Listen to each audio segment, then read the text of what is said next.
Parece que toda vez que a gente precisa estabelecer o que é uma rabeca, ou pelo menos estabilizar um pouco mais o seu significado, nos vemos obrigados a quê? Nos vemos obrigados a mencionar uma cadeia de equivalências possíveis com o violino. O mundialmente famoso violino, que para muitos seria, na verdade, um outro instrumento, diferente da rabeca, porque ele estaria repleto de formalizações organológicas, pedagógicas e musicológicas que foram consagradas para as práticas violinísticas nos últimos 4 séculos. E é por causa, digamos, dessas formalizações institucionais do violino nas orquestras, conservatórios ou lojas de música que ele se tornou historicamente o fiador bastante conhecido para projetar o nosso ímpeto normativo ao definirmos o que seria a rabeca brasileira, ou pelo menos tentar fazer isso. Pois bem, hoje vamos pensar juntos sobre essa demanda cultural tão debatida por aí para diferenciar ou assemelhar esses 2 instrumentos musicais. Mas deixa primeiro eu saudar vocês. Eu sou o rabequeiro Caio Padilha e dou as boas-vindas a mais um episódio da websérie Memória da Rabeca Brasileira. E antes de continuar, convido vocês também a se inscreverem no nosso canal do YouTube e a me seguirem no Instagram a partir do perfil Fotos de Padilha, @Fotos de Padilha. Simbora então? Para começo de conversa, vamos evitar aqui o risco de defender qualquer diferença absoluta entre os 2 instrumentos, pois na verdade estamos tratando apenas de algumas estratégias de diferenciação entre o violino e a rabeca que costumam ser acionadas nos debates sobre esse tema, né?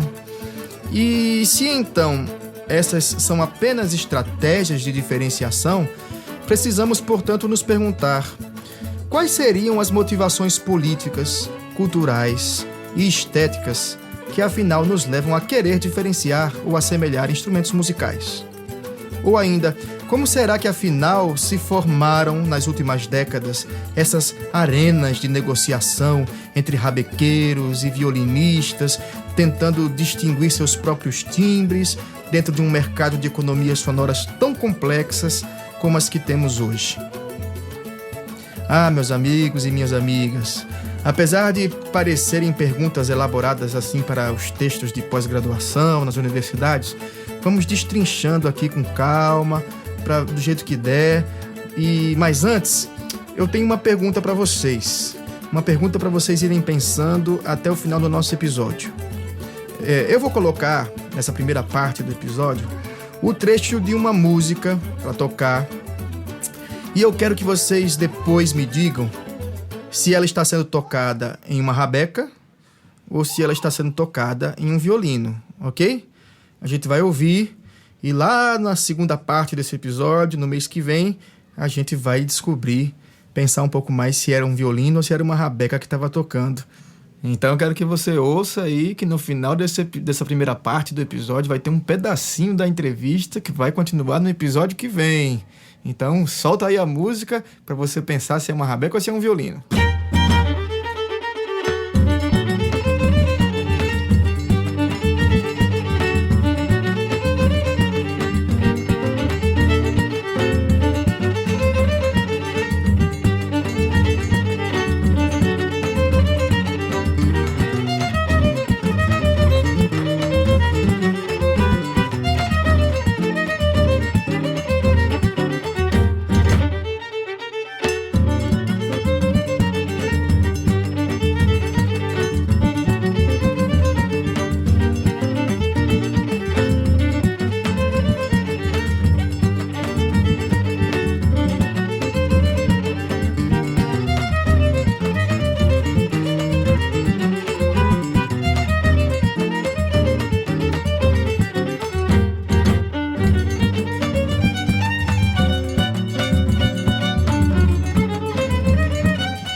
E aí, é uma rabeca ou é um violino que tá solando aí nesse forrozinho?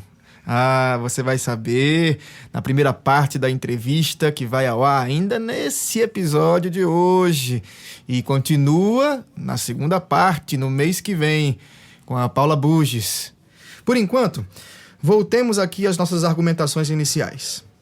De maneira geral, as estratégias de diferenciação entre violino e rabeca geraram uma certa tendência já conhecida de marcar os repertórios musicais emergentes da chamada cultura popular com aqueles famigerados índices de subalternidade da rabeca em relação a outras musicalidades mais letradas, sinfônicas, eruditas e clássicas ligadas ao violino, por exemplo. De modo que a rabeca atravessou todo o século XX, sendo sempre associada à cadeia de significados que interligavam ela ao que era, na verdade, iletrado, ao que era popular, rural, camponês, rústico, ingênuo, espontâneo, etc. Porém, essas tais associações simbólicas, tão pouco surpreendentes, vamos dizer assim, que marcaram esses elos de reconhecimento um tanto assimétricos, né, entre rabeca e violino, eles também foram capazes de gerar outros efeitos inesperados que hoje nos permitem, por exemplo, desestabilizar aquela interdependência recorrente entre esses dois instrumentos no Brasil. Vejamos. Desde a primeira década do século XX, quando as chamadas aulas de rabeca no Conservatório de Lisboa passaram a se chamar aulas de violino, digamos que uma nova posição simbólica e também prática passou a ser atribuída à rabeca. Ou seja, a rabeca passou a ficar relegada a um lugar de subdesenvolvimento ou marginalização na educação musical formal. É um deslocamento sociocultural bastante conveniente para espelhar aquela assimetria moderna entre alta cultura e baixa cultura. Uma diferenciação que foi estabelecida pelos referenciais próprios dos regimes de letramento e de erudição das classes sociais dominantes. A legitimação do violino, a partir de uma grade ideológica pós-colonial, permitiu, portanto, uma proliferação subalterna de características da rabeca no discurso folclorista, regionalista, no modernismo da música nacional, ou mesmo depois no movimento armorial dos anos 1970, etc.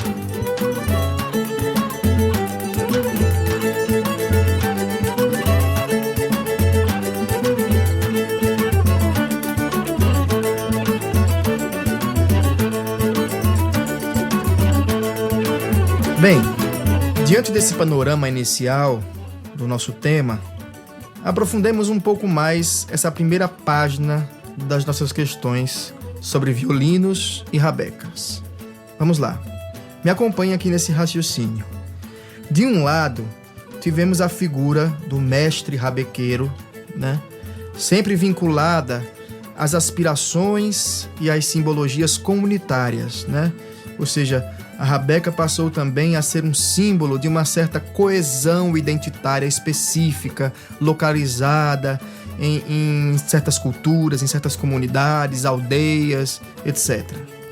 E é por isso que quase sempre que falamos a palavra rabeca, nos vemos obrigados a acrescentar um hífen e indicar uma outra palavra que territorialize o seu pertencimento. Ou seja, temos que adjetivar a rabeca para deixar claro que ela é uma rabeca caiçara, ou é uma rabeca bragantina, ou é uma rabeca chuleira, etc., né?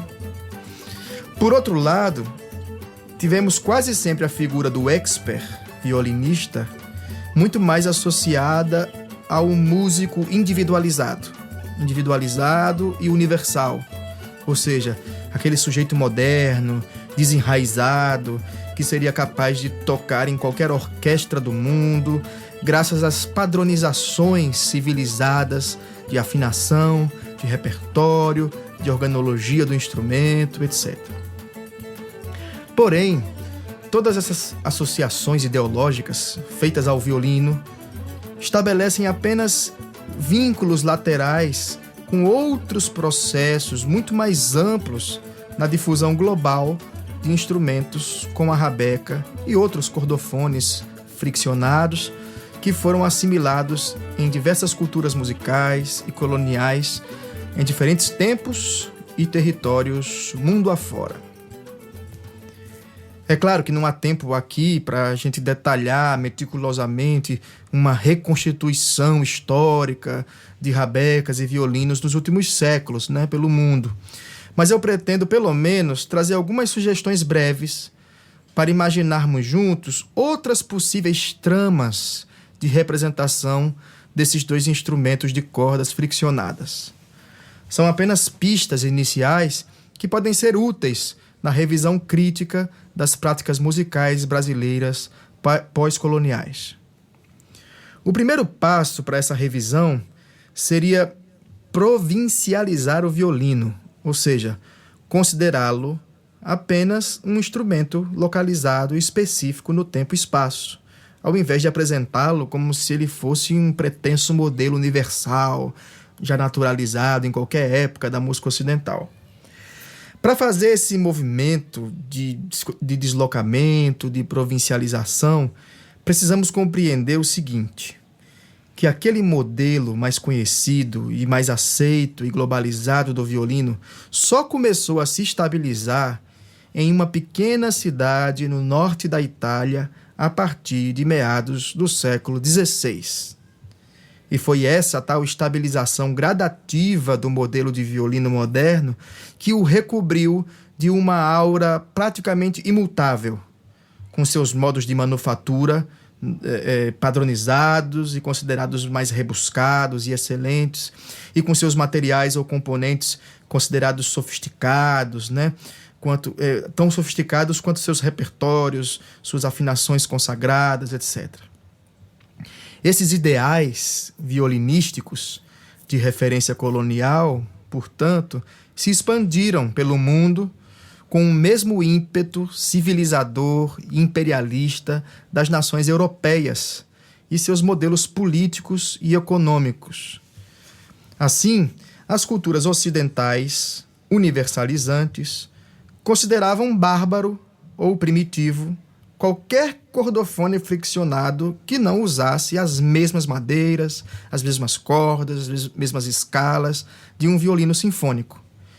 E é por isso que até hoje, em 2023, ainda precisamos tentar definir uma rabeca a partir do que ela não é. Ou seja, precisamos defini-la a partir de um violino.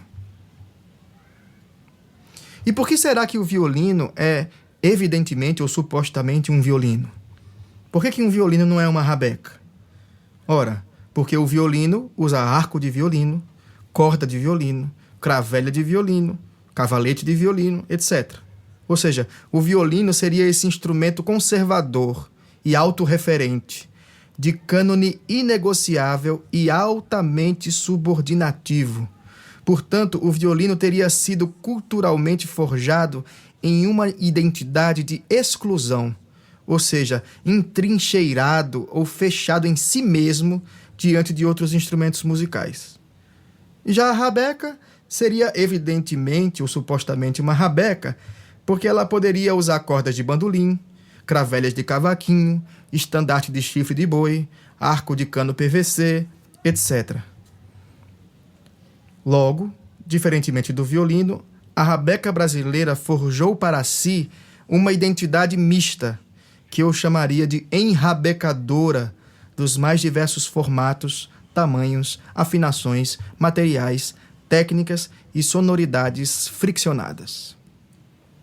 Nesse sentido, diferentemente do violino, que foi subordinado ao cânone de luthiers europeus do século XVI, tais como Francisco Ruggieri, Paolo Grantino e Antonio Stradivari, a rabeca pôde ser imaginada como um outro instrumento, que inclusive não conseguimos antecipar em uma imagem mental clara, como conseguimos fazer com Stradivarius, por exemplo.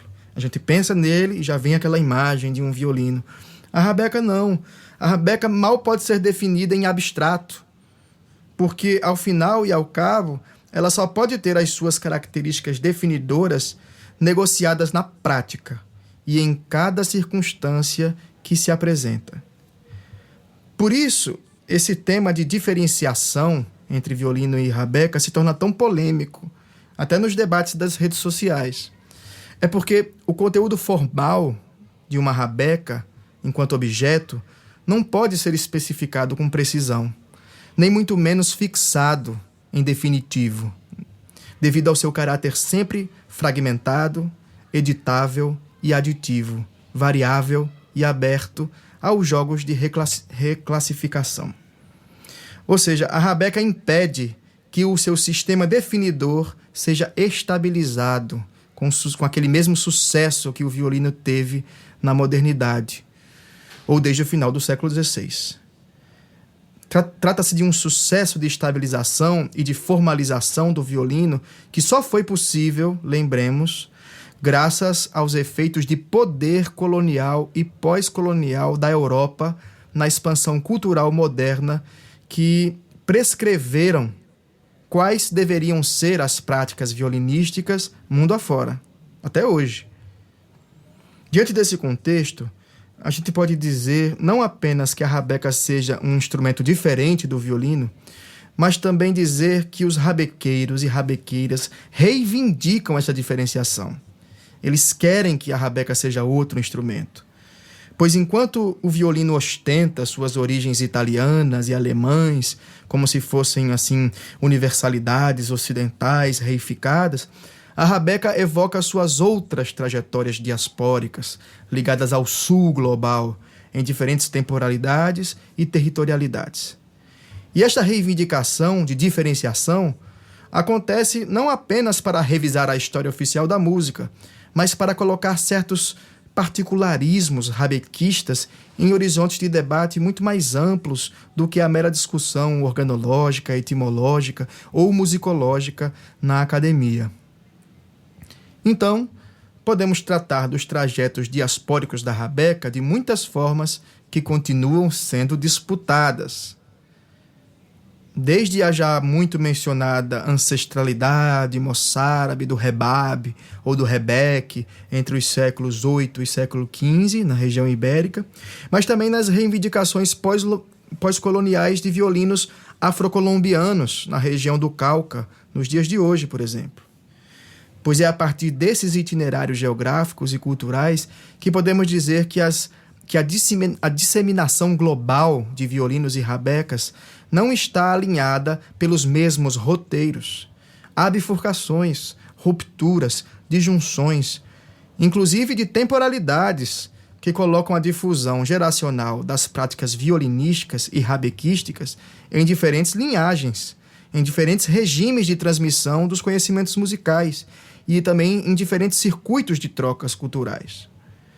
Portanto, ao falar de rabeca como um instrumento diferente do violino, estamos acionando pelo menos uma parte das estratégias emergentes de reconhecimento, pertencimento, afirmação e obtenção de direitos sociais e ambientais em diferentes contextos de heterogeneidade cultural. Pois estamos vivendo hoje um tempo de descolonialidades, mas também um tempo em que explicar a tradição de rabecas caiçaras, por exemplo, possibilita que certas comunidades negociem com o IBAMA, com o IFAM, a extração da madeira para fazer instrumentos musicais em territórios específicos, em reservas ecológicas do Brasil, por exemplo. Ou seja, galera, vocês já viram que vai ter muito papo para a gente conversar com a Paula Buges na segunda parte desse episódio, no mês que vem. Mas para vocês já terem um gostinho aí do que a gente vai conversar, vou passar aqui alguns trechinhos da entrevista, alguns trechinhos das respostas e das reflexões que a Paula trouxe. Por exemplo, sobre as diferentes maneiras de tocar o violino. Ou seja, não é porque ele é um instrumento singular, etc., que só exista uma maneira de tocar um instrumento, de tirar o som do instrumento, né, de abordar, de se expressar. Então ela falou um pouquinho sobre isso, por exemplo. Quer dizer, só tem uma maneira de tocar violino, será? Não, total. E isso do violino tocar de outros jeitos sempre fez parte também da minha formação. O problema é que o ambiente no qual a música erudita se insere é sempre um ambiente que, que dá um certo contorno formal, uma seriedade. Mas eu vejo muitos músicos eruditos atuando nesse meio de uma forma a quebrar mesmo essa expectativa que o povo tem de ser um negócio ali comportado ou dentro de uma certa moldura. Eu acho que a música erudita contemporânea também tem aprendido, eu espero que sim, né?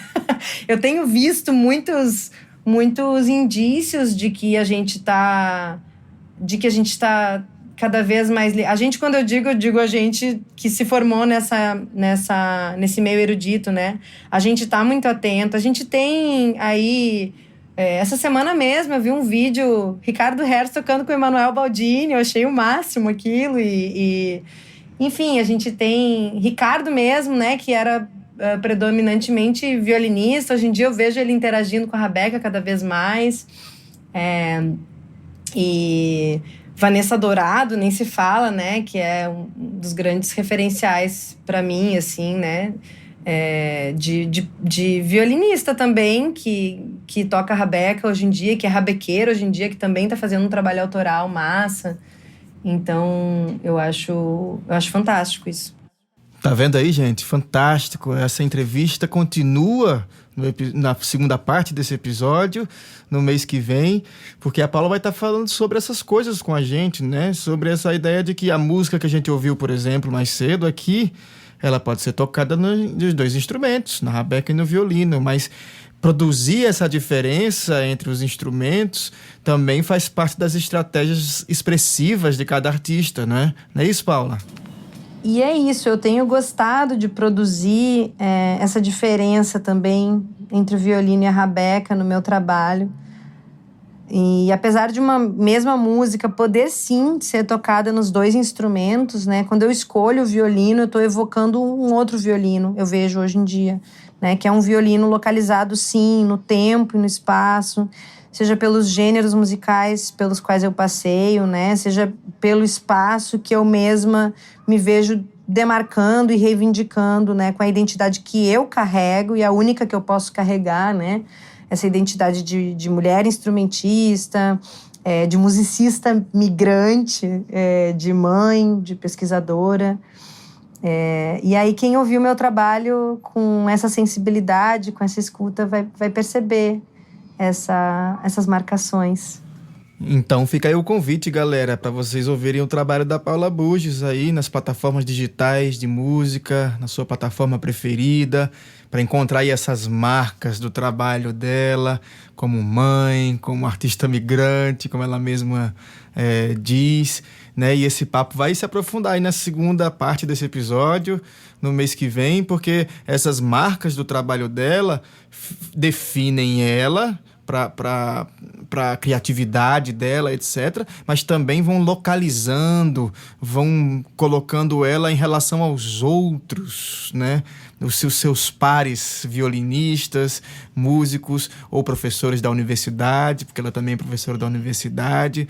Então é isso, né, Paula? Você também tem que lidar com essa relação com seus pares também, que estão produzindo música, né? Outras musicalidades e tal.